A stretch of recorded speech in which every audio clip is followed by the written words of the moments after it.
And so the whole survival instinct, keeping the family name alive and really wanting to build legacy for my family.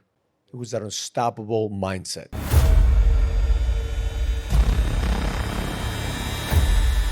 Welcome to the King's Code Podcast.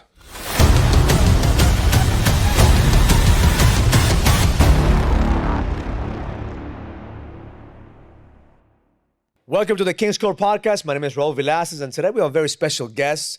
We have Gary Agajanian. Is Agajanian or Agajanian? Well, there's a couple ways to say it. Agajanian is probably the more formal way, but Agajanian for Listen, I English have speakers. I reserve the right to fuck up everybody's last name because people have fucked up my last name for years. Velázquez, Velasquez. Velasquez.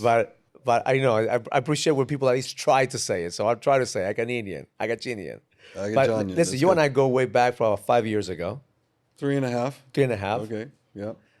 And one of the things I love about you, brother, is that you are probably the most interesting. You have the most interesting life in the wine business. We call you the storm for a reason. We call you the storm because you bring the storm. Everywhere you go, you are the storm. Thank you. And I remember you coming into the program and you said, "Bro, what can you teach me about business? Do you run a winery?" I said, "No, I don't have a winery." "What do you know about wine?" I said, I know very little about wine." I said, "Right, so what can you teach me?" I said, "I know one thing, mindset. And to run a business, you need mindset." So talk to us about the mindset that you find yourself when you actually came to the program. What were you looking for in order for you to get out of the storm that you were in? Or talk about also the storm that you were in at that moment that people could relate to. So the storm we're talking about is, of course, I'm Gary Agajanian. This is my first podcast, and I have a company called Agajanian Vineyards Wine Company, and we're in California, based in Napa, Central Valley, Central Coast, so we cover the whole state. And I had a company with 20 employees. We're doing about 25 million in wine sales and grape sales. And we do the wholesale business of supplying grapes and wine for other brands. We help create brands. We're serving about 600 clients throughout California and the United States, a little bit of export.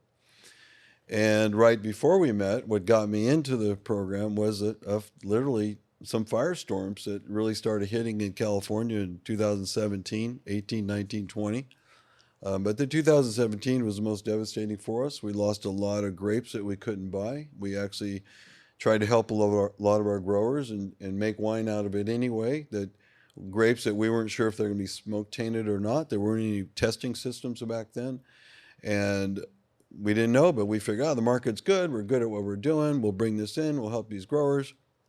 And nobody wanted to buy those wines. We had to export it and do whatever we could.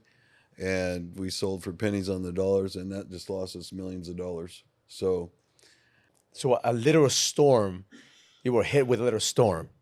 And the storm is what caused the right. the challenge. Firestorms. Yeah, firestorms. Literally fires that turned into raging storms that couldn't And we talked about this weekend. We spent some time here with the guys of the Inner Circle and the Next Level Experience. We talked about the levels of business, right?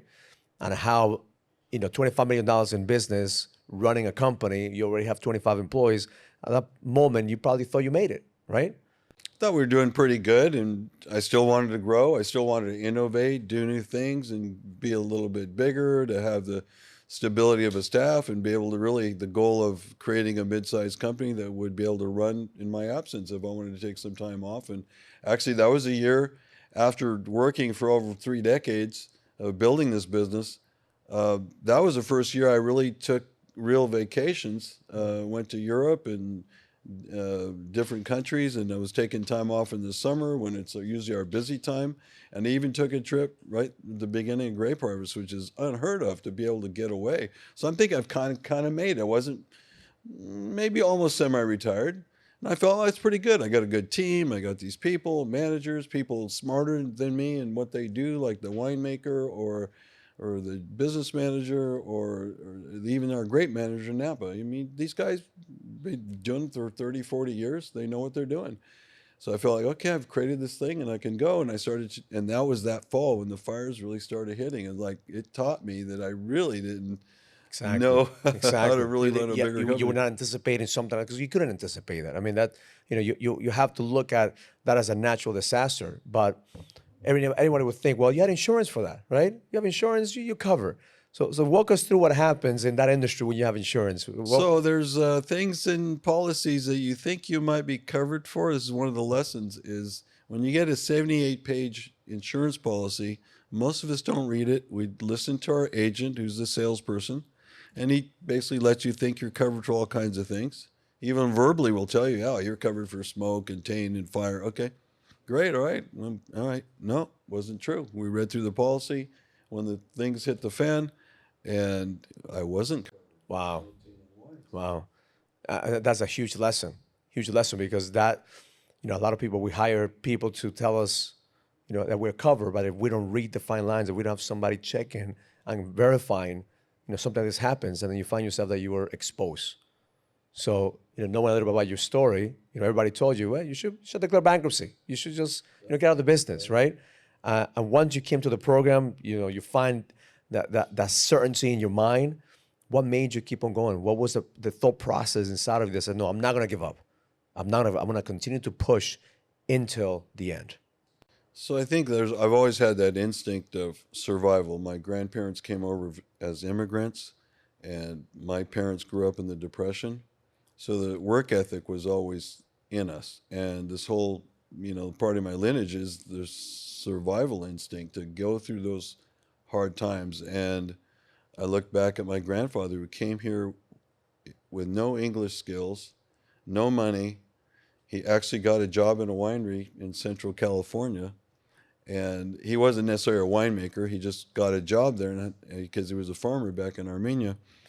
And I asked my dad, how did Grandpa get a job at a winery? It was owned by an Armenian guy back from the 1880s. He came before the genocide, before World War I, and he bought this winery. So my grandfather got a job there. So he worked in a winery. My dad was just a farmer, grape grower. So I got that grape growing experience. And so the whole survival instinct, keeping the family name alive and really wanting to build legacy for my family. It was that unstoppable mindset. Exactly. Unstoppable mindset. Because I remember that's when you came in. I said, listen, I'm going to help you remember who you are. I'm going to help you remember you go to the edge. And the moment that you got it, you realize, okay, nothing's going to get in my fucking way. Now you started to own that mantra and own the name of the storm. Because now that's who you were. Now you own that identity.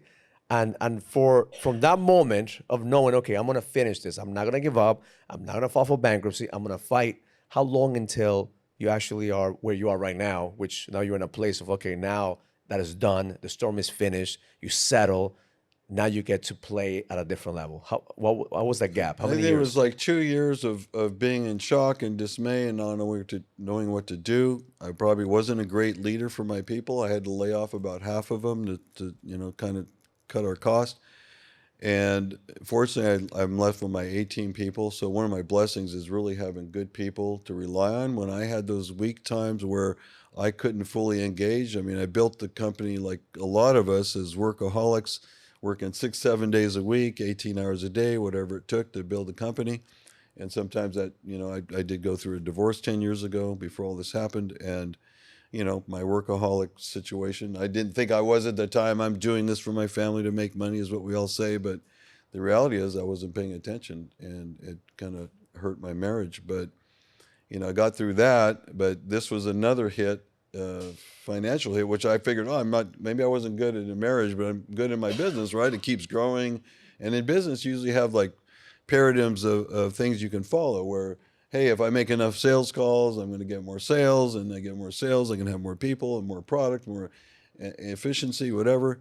And you feel like you have patterns to build, and there are, but I wasn't expecting firestorms, and I didn't know I wasn't covered, well, so on and so forth. And the reason I'm bringing all this up is because there's so many podcasts out there and so many people talking about the successes, right? Oh, I made this, I do this, here's what I did. And I don't think very, very few people are really talking about when shit hit the fan. And realizing at the end, we all have to overcome challenges. We're all going to hit walls. We're all going to go through adversity. That's part of being an entrepreneur. That's part of being a leader. But it's how do you get up from those moments that gives you the edge? How do you come back when people are telling you, give up, Gary, give up? That's what gives you the edge. That's what I have so much respect for you because you are the storm. You embody that. You owned it. Nobody did it for you. You did it for yourself. At the same time, you're a believer in God, and you prayed, you connected, and you kept on asking God, why do you want me to go through this journey? Why do you want me to go through this tunnel? So now, what are you seeing at the end of this tunnel? What are you seeing after all this storm? As the storm clears, what are you excited about? What's the next level for you? So, I mean, one of the things I learned a long time ago is, always pray, whether in good times or bad times, right? That's what we grow up with. But you also, you call it the voice, listen to your voice. So listen to your inner voice, no matter what you want to, the Bible talks about getting advice, listen to many advisors, but then you got to come back and pray, listen to God, listen to that inner voice, your gut instinct, what some people call it, of what's right and wrong. So the perseverance of keeping to go through, it makes you stronger, it makes you learn more. So now I'm ready for bigger challenges. I don't want bigger challenges, but I know there's a reason for this challenge is to get stronger for the next one. So because now you're ready for the next level. Now you and I were talking about, now you're going to start looking to acquire companies, you're looking for brands. So what does that look like? So expansion and a lot of things I've been talking about, a lot of the trends in the wine business of what people want. I mean, I have traditional wines here. These are two of our brands that we produce. So there's the Agajanian brand, which is my ego, my name on the bottle, and this one's a Napa Cabernet, so it's a pretty high-end wine. That actually would be retail if you're in the right shop. If you had a tasting room in Napa, that would be a $300 bottle. We're selling it for $145. And this marmalade is just a more fun, easygoing brand. We have a Moscato, we have the Rosé, and there's a Chardonnay in that too. So those are kind of two of the things we do, but the 600 of the clients we have, we're making wine for those brands. And so besides the traditional wine with traditional alcohol flavors and really being the best of the best in each of the regions that we produce, there's trends for lower alcohol, non-alcohol, which you're interested in because you quit drinking a while back. It's a big trend. It's a big trend. I can't tell you how many times my wife and I have gone to restaurants and they have a list of cocktails with no alcohol. And they're just as expensive as the regular ones.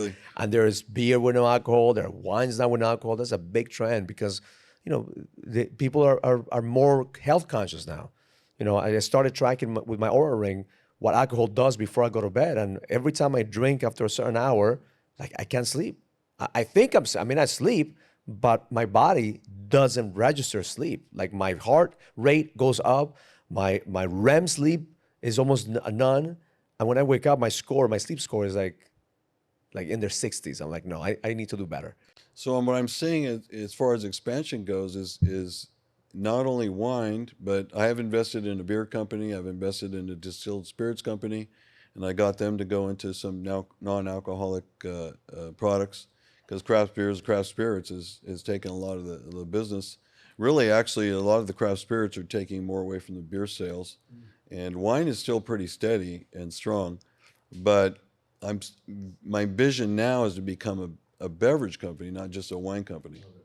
So we're making, there's all kinds of things out there for healthier drinks and ingredients in drinks, ingredients in products that are going to make you healthier too. So, there are a lot of studies too that show that wine is actually beneficial to your health in the right amounts. Like there's a lot of things that are good for you, but if you take too much, they're not good for you. So it's kind of how you use it, when you use it, know your limits. And you've studied your health, so you know what your limits are and what your choices are. And there's 90 studies that'll show you that the wine will actually help you live longer. 100%. You use it the right way. So and I think that the path that you're in right now is a more conscious path of what you want to do with your purpose, as opposed to getting out of the storm. Because now the storm is clear, then you have choices. How am I going to move forward? What's the next level for me from a place of expansion, of connection, as opposed to from a place of reaction and survival? Mm-hmm. So I can't wait to see what the next level looks like for you, brother. I'm honored that you're part of this brotherhood, that you're part of this inner circle community. Man, you have brought so much value into this place, just being you. Just being the most interesting man here, traveling the world selling wine. Thank you. And everybody in the brother recognizes you. So I know you brought a lot of value to our community. Thank you, brother. Thank you very much for having me. Appreciate you. All right. If you like this content, make sure you subscribe and you comment, and I'll see you next time. Learn it, live it, experience it. Love life. If you're ready to find the edge, go to kingscodebook.com to get the latest copy of my book, The King's Code. This book will help you find the clarity, the certainty, and the purpose that you need in order for you to lead with power. Go to kingscodebook.com and find your code to the edge now.